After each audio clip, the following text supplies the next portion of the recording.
Dneska je aký deň? Pondelok. Dátum? Neviem ani ja. 28, 29. Tak nejak 30 asi. Idem kam? Som sa ťa opýtal, že kam idem. Ty? Ty si sa pýtal mňa. Áno, A čo som ti povedal? že ideš psychiatrovi. Psychiatrovi idem. Povieš pánovi psychiatrovi, čo si teraz zažil? Dobrú vec. Uvoľnený som. Je to vybavené. Povedz troška bližšie o tom, aké sú tvoje úplne nové pocity. No, som o 100 kilo ľahší. Po psychickej stránke. Porozprávaj. Troška. Svojimi slovami. No, tak ja hovorím to, čo cítim. Ja som uvoľnený a nemám čo povedať k tomu viacej. Dostal si sa do nejakého... Úplne do niečoho iného, v jakom stave som bol a jak som v stave teraz, tak to je z toho jedno. A čo sme robili? Rozprávali sme sa. Iba chvíľku? No, dosť dlho. Nebolo to dlho. 5 minút? No, myslím ale takto, ako všeobecne. Áno, áno. Dnešným dňom. Dobre. A čo ďalej sme robili? Fajčili. Nie. Držal som ťa za ruku. Áno, áno. Čo si cítil? Ako z teba odchádza čo? Neistota. Rozprávaj o tom. Strach. Obavy z budúcnosti. Ja neviem. Jednoducho prišla na mňa taká úlava, jak nikdy.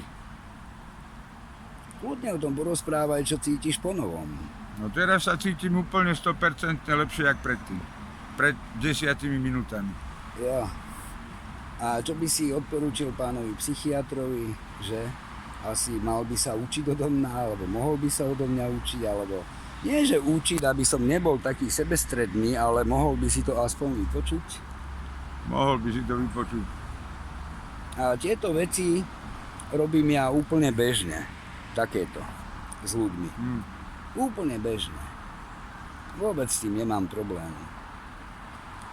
Jediné, čo sa stalo, že som ťa odmagnetizoval z negatívnej energie. Tak. Čím sa ti uvoľnila vnútorná myseľ. Vnútorná myseľ sa odblokovala. A ty si dal tú novú elektromagnetickú energiu úplne do novej konzistencie. Tak, asi. Ja. O mysli viem toho toľko, čo... Takže, ako sa cítiš teraz? Povedz. Uvoľnený, aký som vypil liter vodky. A cítiš tie brušné motýle tuto? Áno, Cítiš ich tam?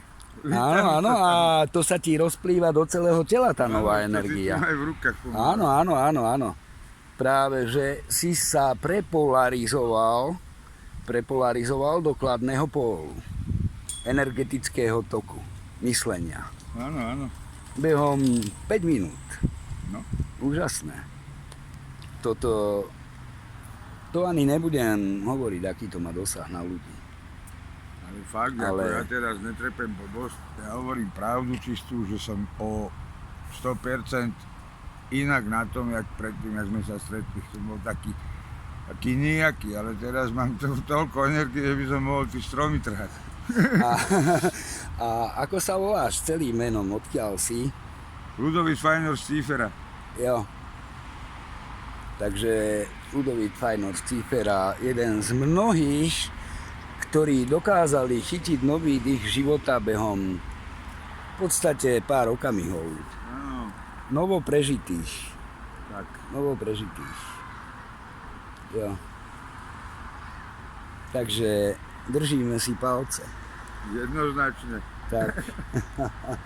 Jo, ďakujeme.